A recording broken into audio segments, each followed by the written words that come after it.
ఏంటంటే షాకి. అంటే ఏంటి ఈ షాకి అనేది ఏంటంటే ఎవరు రాశారంటే కబీర్ దాస్. కబీర్ దాస్ షాకి ఎక్కడి నుంచి తీసుకున్నారంటే బీజక్ అనే ఒక గ్రంథం రాస్తారనమాట. బీజక్ 3 పార్ట్స్ ఉంటుంది. ఒకటేమో షాకి, షబాద్, రెండు. అందులోని షాకి అనే పదము సాక్షి నుంచి వచ్చింది. ఈ సాక్షి అనగా ప్రత్యక్ష జ్ఞానం అర్థం. అయితే ఇక్కడ కబీర్ దాస్ ఎప్పుడు జన్మించాడంటే 1398లో జన్మించాడు అనమాట. ఎక్కడ జన్మించాడు? జన్మస్థాన్ అంటే కాశీమే. అంటే ఇతను కాశీలోని జన్మించాడు. అయితే ఈ కబీర్ దాస్ యొక్క అంటే ఇతను ఎన్ని సంవత్సరాలు ఆయు అంటే ఎన్ని సంవత్సరాలు బ్రతుకున్నారంటే 120 ఇయర్స్ ఇతను బ్రతుకున్నారు. తర్వాత ఇతను రచనలు చేసిన తర్వాత ఇతనికి రచన బీజక్కి హెల్ప్ చేసినారు అంటే సహాయం చేసినారు ఎవరంటే ధర్మదాస్. ధర్మదాస్ ఎవరు యొక్క శిష్యుడు అంటే కబీర్ దాస్ యొక్క శిష్యుడు అనమాట. కబీర్ దాస్ యొక్క గురువు ఉన్నాడు ఎవరంటే రామానంద్. ఆ కబీర్ దాస్ యొక్క గురువు ఎవరు? రామానంద్.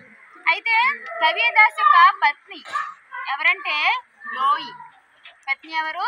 లోయి. మరి పుత్రి కూడా ఉన్నారనమాట. కమాల్ ఒకడు, కమాలి. ఈ ఎవరు? కబీర్ దాస్ యొక్క పుత్రులు అనమాట. అయితే కబీర్ దాస్ అన్పడ్డ, చదువుకోలేదు.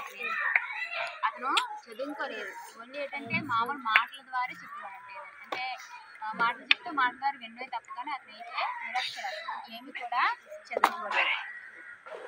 ఇందులో ముఖ్యంగా 2 భాషలని మనం ప్రముఖంగా చెప్పుకుంటాం. ఒకటి పంచిమేల కిచిడి, 2 సదుక్కడి.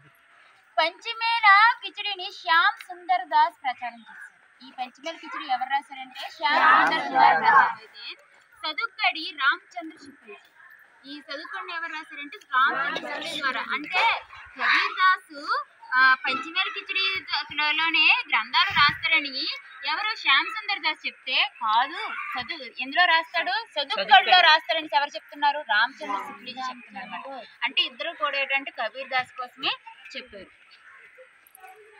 అయితే కబీరు ఎప్పుడు చనిపోయారు అంటే 1518లో ఎక్కడ లాస్ట్ అంటే చిరునిద్ర అంటారు. చిరునిద్ర అంటే ఏం అతను చనిపోడు. ఎక్కడంటే మగహర్.